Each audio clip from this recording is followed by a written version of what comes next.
নমস্কার বন্ধুরা, সবাই কেমন আছো? মাই সিম্পল লাইফে সবাইকে অনেক অনেক স্বাগত। তো আবারও তোমাদের সামনে দুটো রেসিপি নিয়ে চলে আসলাম। তো আজকে রেসিপি দুটো হলো লাউয়ের। তো লাউ দিয়ে আজকে দুটো রান্না করব আমি। তো প্রথমে বানাবো লাউ দিয়ে ডাল, মুগ ডাল। আশা করি অনেকেই সবাই খেয়েছো প্রায় লাউ দিয়ে মুগ ডাল। এটা খুব কমন রেসিপি যদিও। তো আমি কীভাবে বানাই এটাই আজকে তোমাদের সাথে শেয়ার করব। আর স্পেশাল যেটা তোমাদেরকে দেখাবো সেটা হচ্ছে লাউয়ের খোসা। লাউ তো সবাই খেয়েছো, লাউয়ের খোসা কি কখনো কেউ খেয়েছো? যারা খেয়েছো তারা তো অবশ্যই জানবে এটা কতটা ভালো লাগে খেতে। আর যারা খাওনি তারা অবশ্যই একবার খেয়ে দেখবে। লাউ খেতেটা যত ভালো লাগে, লাউয়ের খোসাটা খেতে তার চেয়ে অনেক বেশি ভালো লাগে। হয়তো আমার কথা শুনে কেউ বিশ্বাস করবে না, একবার ট্রাই করে দেখবে, তারপরে বুঝতে পারবে যে আমি ঠিক বললাম কি ভুল বললাম। তো লাউয়ের ডাল বানানোর জন্য আমি ডালটা ভেজে এখানে সিদ্ধর জন্য বসিয়ে দিলাম। আর এদিকে আমি এখন লাউগুলি কেটে নিচ্ছি। আগে লাউয়ের খোসাটাকে এভাবে ছাড়িয়ে নেব, নিয়ে তারপরে লাউটাকে কেটে নেব ডালের জন্য। তো এভাবে লাউটাকে এবার আমি কেটে নেব। লাউয়ের খোসা ভাজিটা এতটাই মজা হয় যে আমি কি বলবো। তো ভাবলাম যে তোমাদের সামনে একটু শেয়ার করি। এতটা মজা হয়, হয়তো অনেকে জানো অনেকে জানো না। যারা জানো তারা তো জানোই, যারা না জানো তারা একবার অবশ্যই এভাবে বানিয়ে খেয়ে দেখবে কতটা মজা হয়। আমি যতবারই লাউ রান্না করি আমি লাউয়ের খোসাটা কখনোই ফেলি না। এটা আমি সবসময় বানাই, কিছু না কিছু একটা বানাই। তো আজকে বানাবো লাউয়ের সেই খোসাটা দিয়ে ভাজি বানাবো।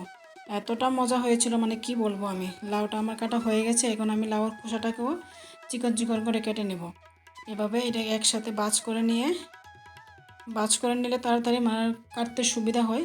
এভাবে একসাথে করে চিকন চিকন করে কেটে নেব।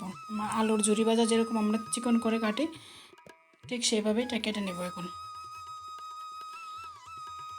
তো লাউয়ের খোসা ভাজিটা আমার কাছে এতটাই ভালো লাগে, আমি তো প্রায় সময় বানিয়ে থাকি। তো তোমাদের সাথে আজকে শেয়ার করলাম। তোমরা যারা খাওনি একবার প্লিজ এটাকে ট্রাই করে দেখবে, কতটাই ভালো লাগে খেতে। তো এভাবে চিকন করে কেটে নেব লাউটাকে, খোসাটাকে ভালো করে সবগুলি কেটে নেব। দেখো,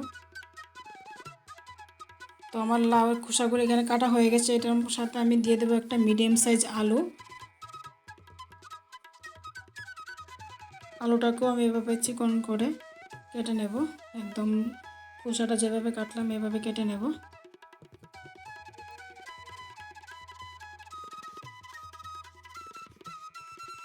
এভাবে পাতলা পাতলা করে প্রথম কাটবো, তারপরে দিক দিয়ে আমি এখন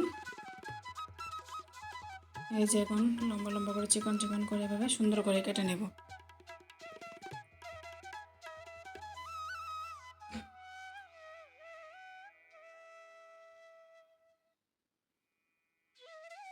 দেখো কত সুন্দর করে কেটে নিলাম।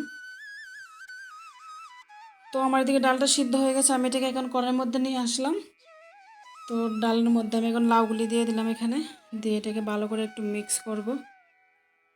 দেখো অনেকটা শুকনো মনে হচ্ছে, কিন্তু এটা এতটা শুকনো থাকবে না। লাউটা যখন সিদ্ধ হবে লাউ থেকে অনেক জল বেরোবে। তো এটাকে এভাবে মিক্স করে দিলাম। লাউ দিয়ে মুগ ডাল খেতে খুবই ভালো লাগে।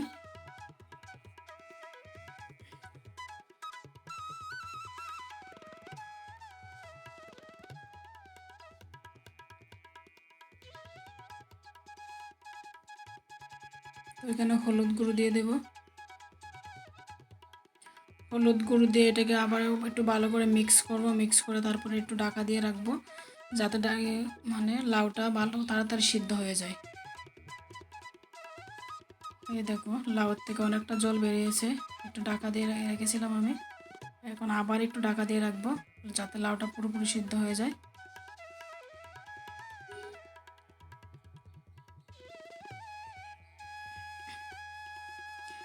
লাউটা আমার এখানে সিদ্ধ হয়ে গেছে। এই যে দেখো অনেকটাই জল বেরিয়েছে লাউ থেকে। এখন এটাকে আমি নামিয়ে নেব, তারপর সম্বাসটা দিয়ে দেব।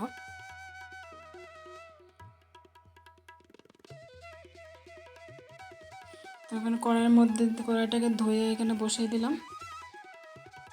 তো দিয়ে দিলাম সর্ষের তেল। তেল দিয়ে এখানে 3-4টে শুকনো লঙ্কা দিয়ে দিলাম। আমি লাউ ডালটার মধ্যে আর কোনো লঙ্কা দেব না, কাঁচা লঙ্কা দেব না। এখানে তেজপাতা দিয়ে দিলাম, দিয়ে তারপরে এখানে 5 ফোড়নটা দিয়ে দিলাম।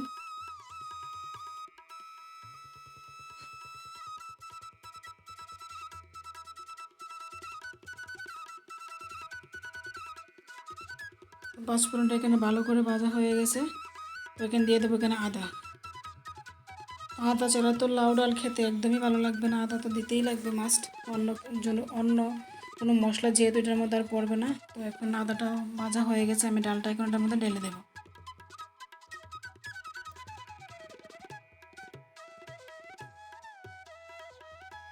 ভালো করে এটাকে এখন মিক্স করে নেব।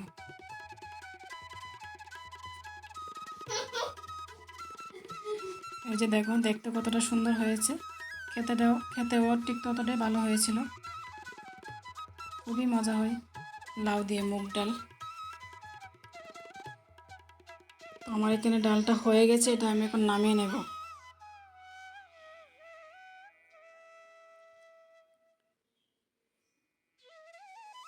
দেখো কতটা ভালো হয়েছে, দেখো তোমার ডালটা হয়ে গেছে। এখন বানাবো সেই লাউয়ের সেই খোসা ভাজি। তো আমি এখানে লাউয়ের খোসাটা ভালো করে ধুয়ে নেব। এখন 3-4 বার মানে জল পাল্টে পাল্টে ভালো করে এখন ধুয়ে নিলাম।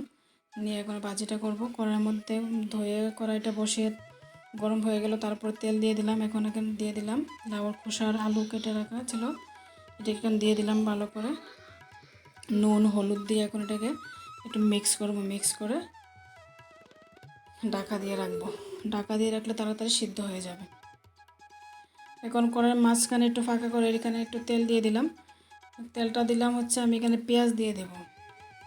লাউ আর আলুটা হাফ সিদ্ধ হয়ে গেছে, এখন পেঁয়াজটা দিয়ে দিলে একসাথে মানে ভালো করে ভাজা হয়ে যাবে। লাউ আর আলুর সাথে পেঁয়াজটা ভাজা হয়ে যাবে। এটাকে ভালো করে একটুখানি মিক্স করে তারপরে আবার ঢাকা দিয়ে রাখবো।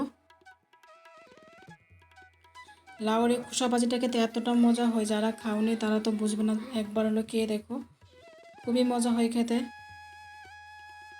দেখো অনেকক্ষণ আমি ঢাকা দিয়ে রেখেছিলাম, এটা সিদ্ধ হয়ে গেছে। আমি কাঁচা লঙ্কা এটার মধ্যে দিয়ে দিলাম। খুবই টেস্টি হয়, মানে একটা ভাজা দিয়েই মনে হয় যে পুরো একতাল ভাত খাওয়া হয়ে যাবে। এই যে আমার ভাজাটা হয়ে গেছে, দেখো কতটা সুন্দর হয়েছে। তো যারা খাওনি তারা অবশ্যই একবার বানিয়ে খাবে। আর কেমন লাগলো আমার রেসিপিটি অবশ্যই কমেন্ট করে একটু জানাবে।